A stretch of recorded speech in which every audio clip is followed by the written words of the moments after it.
All right. This video is about materials and logistics. Those are very important in war. They're also very important in everyday life. I'm going to give you some examples that are not related to my situation, really, but you guys seem to understand examples better. The internal combustion engine. We make them out of iron. That's what we cast the block out of. If we really take care of that vehicle and maintain it, we might get 50 years out of it. If we use it every day, we might get 10 years out of it. And you're going to have a lot of parts breakage and things like that. You start adding rubber hose, you start adding a lot more issues.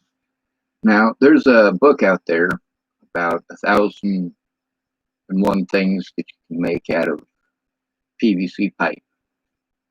The Chinese, nearly everything in that book, the Chinese have made out of bamboo, including fuel lines, including they've made a lot. They've made helicopters out of bamboo, body armor out of bamboo, body armor that works made out of bamboo. Although if you get a high enough caliber to go through it, bamboo's got a lot of sinew to it, so that'll go into your body. It'll get infected and it'll still kill you. But that's not the point of this video. When we look at ancient ships, we look at the ancient Minoan ships. This is basically a giant leather bag wrapped around a frame that looks like a boat. We're not talking big, heavy timber frames. We're talking basically if you got a 20-foot tall tree in your backyard, you know the base is only that big around, and that's about as big around as they're using. But they got a sail on their boat. And then you've got the British during the Bronze Age and the Egyptians during the Bronze Age. And they're using thick timbers now. They're not covering it in skin. And they're tied together, believe it or not. They're not fitted together, they're tied with, not even with rope, with twisted branches, twisted green branches. And when they're twisted and broken up, you can put them in a circle without breaking them, but you got to do it right. There's a thing on a Time Team special about that, the Bronze Age boats of Britain.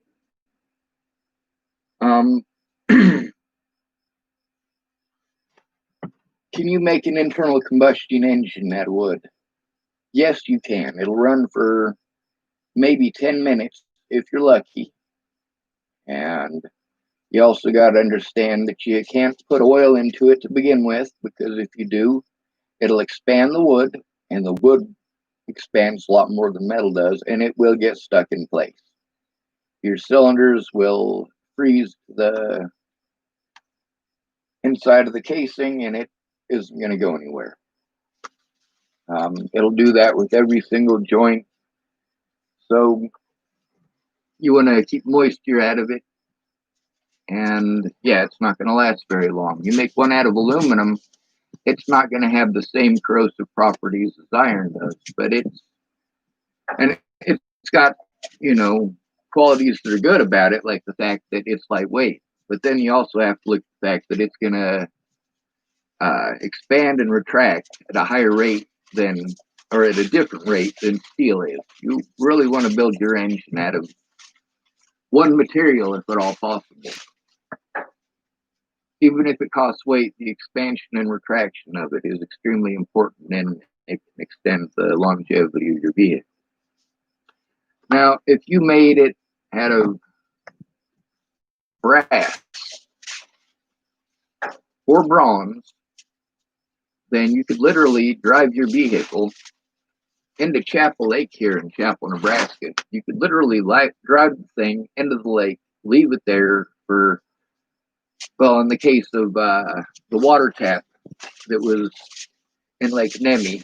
It had been there for about 2,000 years when it was found. Found in the late 20s or early 30s.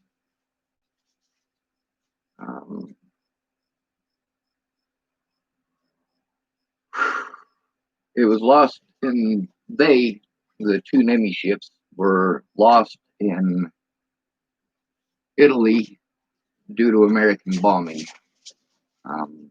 There are shows about it, and Caligula, who any of you who are history buffs, you know who Caligula was. Little Boots, the Roman emperor, the Mad Emperor. He was pretty screwy. But then you look at the situation that he grew up in. He grew up in a society that's based on murder. His own parents were murdered. His brothers were murdered. His uncles were murdered.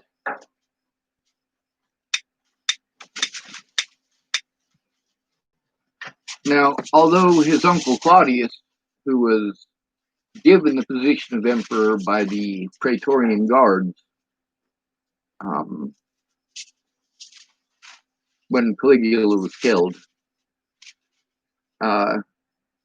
well, Caligula was the one who set up the initial planning run and actually marched to the north in order to do so. But the problem is that the Romans are highly superstitious at this point in their history, and they're afraid of crossing a large body of water like that. That's not a river, it's like going across the Mediterranean. But also, they're going into the land of people with blue painted faces. See, Julius Caesar had attempted to conquer, and he failed to conquer Britain. He wasn't there very long. But you get Caligula, he wasn't even able to get his soldiers to cross the sea. And then you look at his uncle Claudius, and Claudius didn't get those men to do anything. They did it on their own. They were glad to be rid of Caligula. A big water tap. Of course, these were big ships. I mean, we're talking about ships that were made 2,000 years ago that are almost the length of the football field. I mean, these are big. They're certainly bigger than the football field here in Chapel, or darn near.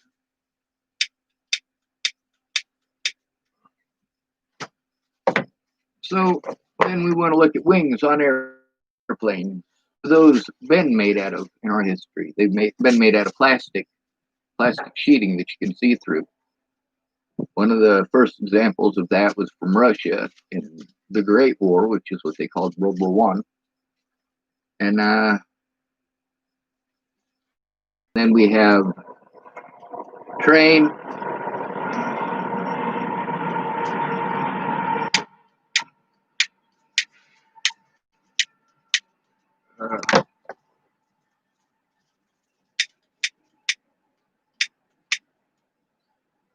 We have both aluminum and steel. Now, when it comes to materials, logistics is important because logistics is your ability to take what you have at hand and utilize it. Although it would be nice for us to, we don't have factories that are set up for that. Actually, that's not true. If you can cast iron, then you can cast bronze, and you can cast brass. The same process that they use for casting is the same no matter what metal you're using, pretty much. Because, you know, there's metals like mercury that obviously your casting process is going to be completely different because you're going to be freezing it rather than heating it up. And you're going to want to freeze it inside of the mold. So you're going to want the mold to be cold. But as far as actual solid at room temperature metals, the casting process is the same. You make a sand casting, and that sand casting is used for making a molten copy of whatever it is that you sandcast. Now that copy cools down in there, and then you take it out, and then you actually, it has the texture all over the exterior of everywhere the sand was, which is everything that it touches. But after you machine it, you polish it on the outside, you can make it look good, or you can leave it in its original cast state and just drill the holes that you need to, line them up and mark them and get it taken care of. Now, with the logistics of fighting a war when people are actually shooting at you and trying to kill you, guns are pretty fucking important. A bow and arrow is pretty fucking important. I would recommend that everybody learn to use a bow and arrow. I mean, that is a way to cheaply and effectively defend yourself and do so quietly.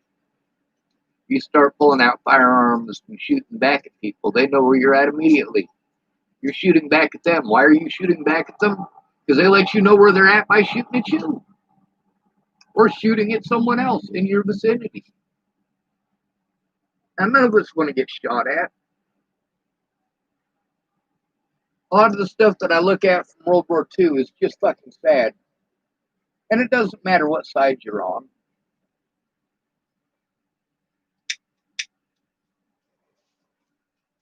Logistically, at the beginning of the war, the Germans were able to build better stuff than they were at the end of the war. Sure, there were better ideas and better designs that had actually been worked on until the end of the war. That would have been great ideas if they'd had the right materials, but they didn't. Now, wonderful ideas as far as machinery goes. Does that justify the crimes of the Nazis? No, it doesn't. The other thing is, we like to give Germans a lot of props for all of their ingenuity. And you look throughout all of their history, their most famous inventions are all foreign. The most well-known World War I airplane isn't the Morane Saulnier, all right? It's not the Curtis Jenny. It's the Fokker triplane. And Sopwith made a triplane first. But it's the Fokker triplane that's the most famous, and mostly because the Red Baron was shot down in his.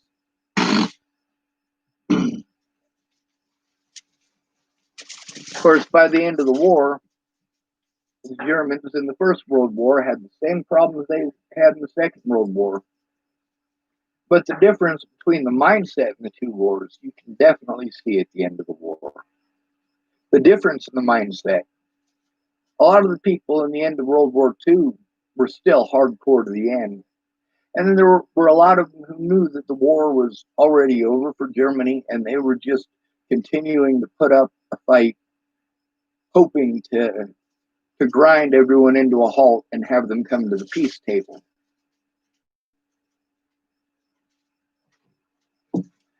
But in World War I, it was different. In World War I, Kaiser Wilhelm II was deposed by his own people.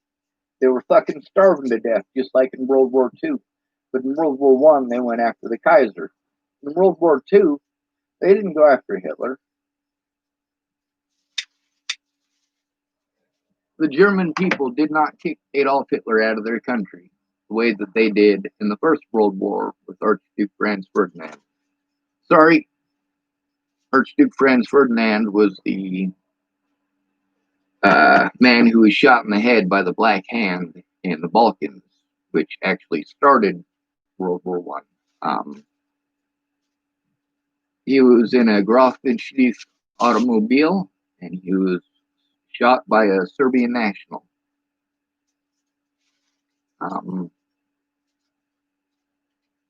Kaiser Wilhelm II was the one who was the emperor, if you will, of Germany. So he was supposed to be. Emperor is just like a queen or a king. It's no different to me. It's somebody who thinks that they have a better right and a better knowledge of what we should or should not be doing than we do. I'm sorry, but somebody who has the ability to have a 3-tier wedding cake delivered to their house every single day, breakfast, lunch, and dinner, doesn't know what it's like to be poor. And we have a lot of those people. Most of the people who are in power could literally buy a wedding cake a day and it would barely eat into their budget. Logistics. The logistics is your resources. And not all of those resources are physical. Also, not all of those resources are things. Most of those resources logistically are human beings. You send out 100,000 soldiers, that 100,000 soldiers is part of your logistics. You send 100,000 soldiers into Denver, Colorado, and all of its inhabitants become, well, your logistics. That's what you have to work with. Your supply line. A lot goes into it. It's not just, oh, we have 100,000 soldiers, let's grab the soldiers and drop them off over there. Well, you got to organize the vehicles to get them there. You got to organize the weapons. You got to get all of that stuff to where it needs to be so the soldiers have it when they get there. You also have to have it in the right order. There's no reason to have a whole bunch of paratroopers jump out stark naked from an airplane. If there's no parachutes, no guns, no grenades, no uniforms, there's no reason for them to be there.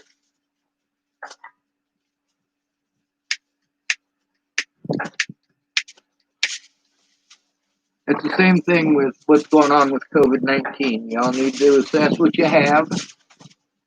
You need to start rationing it. The government is not going to wipe your ass or hold your fucking hand. They don't give two holy fucking goddams about you. There are YouTube videos that'll show you how to make bows out of all sorts of stuff.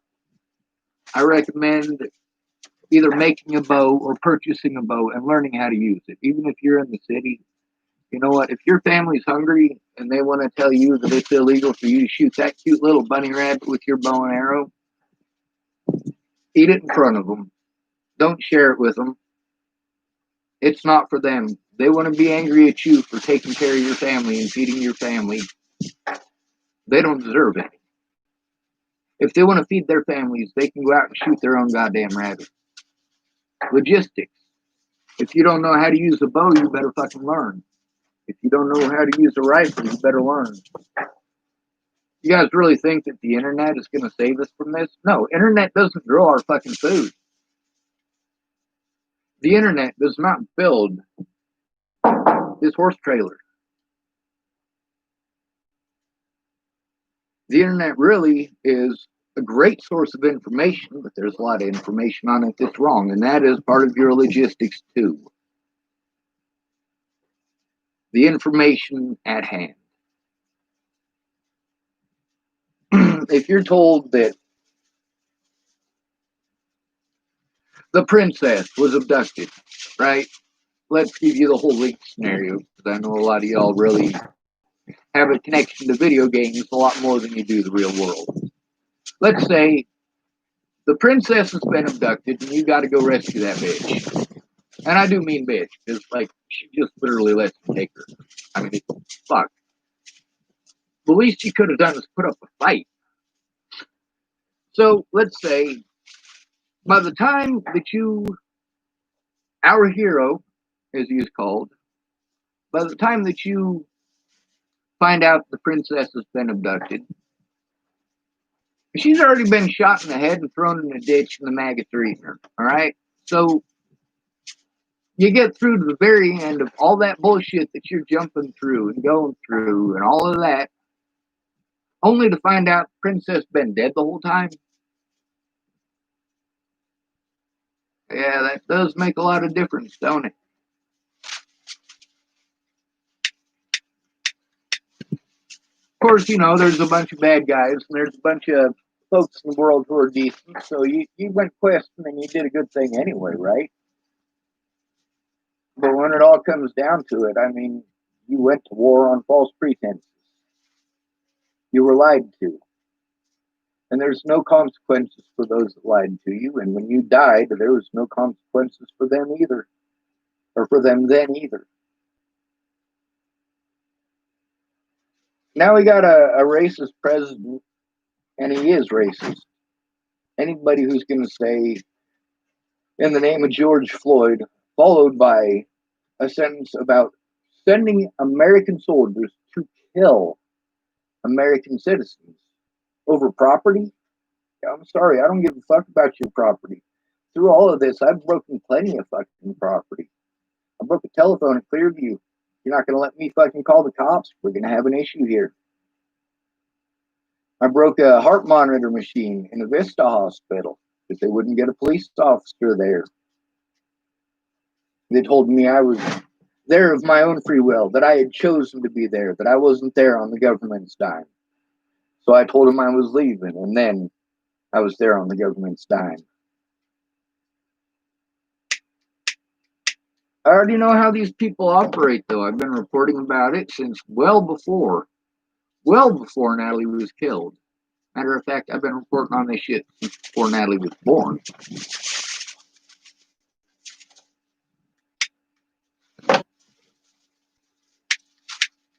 Now, there's a saying on Pearl Street, no such thing as bad weather, just bad gear.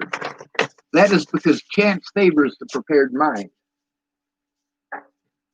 Hope for the best, prepare for the worst. If you hope for the best, and that's all you do, and bad things continue to happen to you, and you want to listen to everybody telling you, hey, you need to have a positive attitude. You need to have a positive attitude. No, you don't. When you're in an urgent situation, you need to have a go-get-em attitude.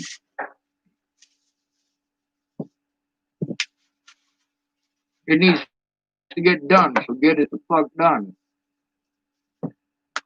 For me, having to go through 3 years of this, 3 years of having things stolen, 3 years traveling from place to place, trying to find a safe place, and up at places like Shannon Alvarado's and Rand Ingersoll's and Brett Roloff's and Sally Treon's, and like these are all scary places to be. And yeah, I recorded why. I recorded actual situations in each one of those scenarios. With Shannon Alvarado, I really didn't. I mean, somewhat you could hear her and her kids in the background, but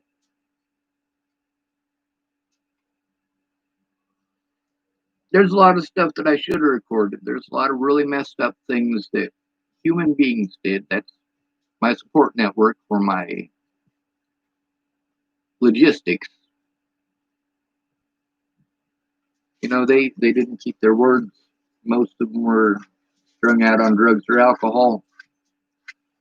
A lot of them, the situation changed just too rapidly, and a lot of fucked up things happened. Like what was going on with Amy's kids. Pretty obvious to anybody who's looked at the stuff between me and Amy, the stuff between me and Rihanna, the stuff between me and the cops, and the stuff between me and my lawyer, that through all of that, I'm the good guy and I got screwed. I'm the only person who got screwed other than the two kids. Rihanna says that she got screwed out of this situation too, but how so?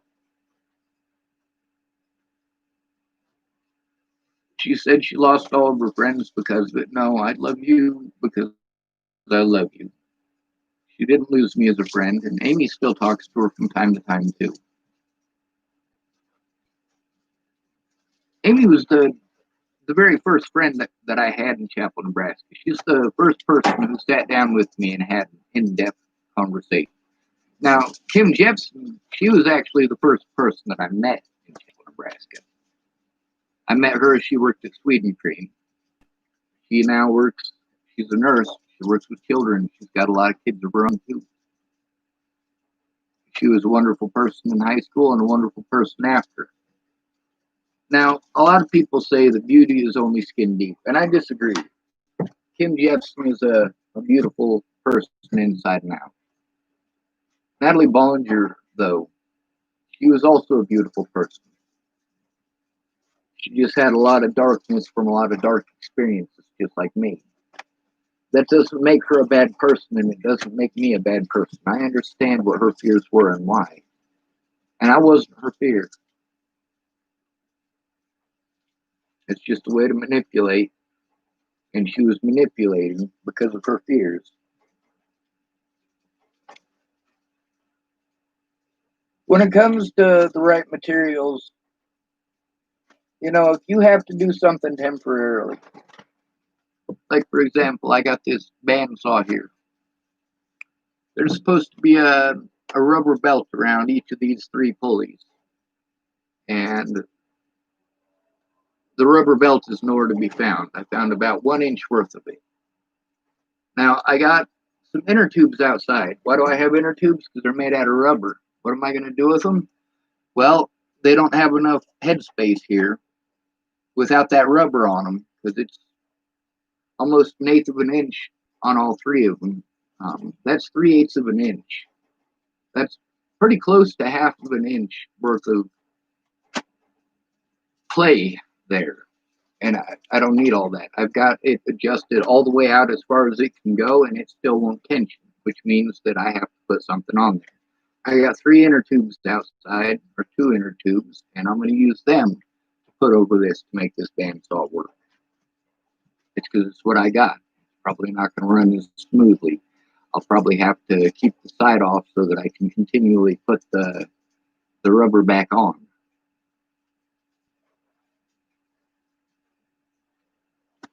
But you work the best you can with what you got. The police all throughout this shouldn't have had any contact with me without a case manager present, without a caseworker present for me. And I already knew that from the start. The closest that you can have other than that is to have family going with you, and I don't have that. Or I have a friend who will go in with you, but they all got excuses, a whole bunch of them. A lot of them said that they would, but then when it came down to the time for them to keep their word, they just didn't. I mean, Bobby Forrest, months in between calls, he tells me, I'll call you tomorrow, or I'll call you in an hour. And then he'll message me and tell me, all right, well, I tried calling you, you didn't answer. I'm like, you didn't try calling me. It would have left a record on my phone that you tried calling me.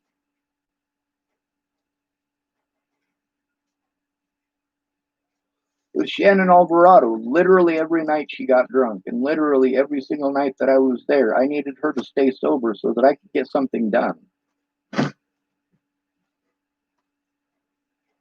Her screaming kept me up all night. It's difficult enough having sleeping problems, and then I'm literally up all night listening to her screaming at Rick. Is Shannon a bad person? No, neither is Mandy Hughes. Neither is Alyssa Rainwater. Now, although Alyssa Rainwater has no respect whatsoever for her husband, a lot of people, especially of the Christian mindset, would be like, oh, well, she doesn't respect her husband. She's an evil person. Well, some families are okay with that. There are a lot of people who are swingers. If it's not my right to tell another adult how they should feel about that, then it's not your right either. It's not your place. There's a lot of stuff that when I learned how to make this stuff, I learned how they made it back in the day when they first started, when they were first pioneering.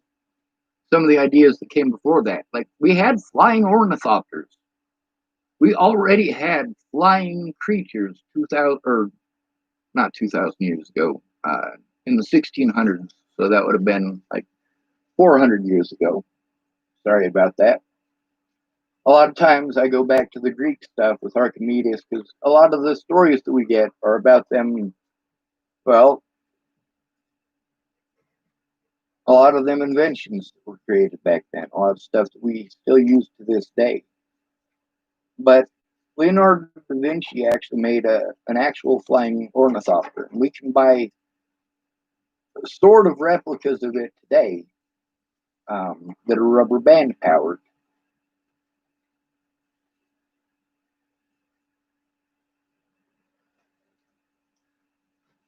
A lot of things that we're dealing with today, we're dealing with the fact that we had an abundance of resources, and we allowed our Constitution to be squandered and our resources to be squandered by those who were in power. We allowed police officers to become the most corrupt that they could possibly get under these circumstances, and we look away. The police are hiring bullies and criminals. That's who they're hiring. Officer Waylon Lolatai, after 7 assaults, the man still is not in prison. And at least one of his victims has been threatened, harassed, intimidated, and assaulted, as well as several of his friends for speaking up. Having my money taken away, having my disability taken away. I'm still disabled, even though I don't have the money anymore to take care of myself for the last 2 years. I just finally got it back after jumping through years worth of hoops. Everybody else has what they want me to do. Yes, Sean, here's the help that I promised you. But here's what we're going to do instead. I've already tried what you want to do instead. Why don't you try listening to me? Oh, yeah, because I'm autistic, so I must be retarded. Logistics, that includes how people think. And that's not even something that you can see unless you're there to see their body language.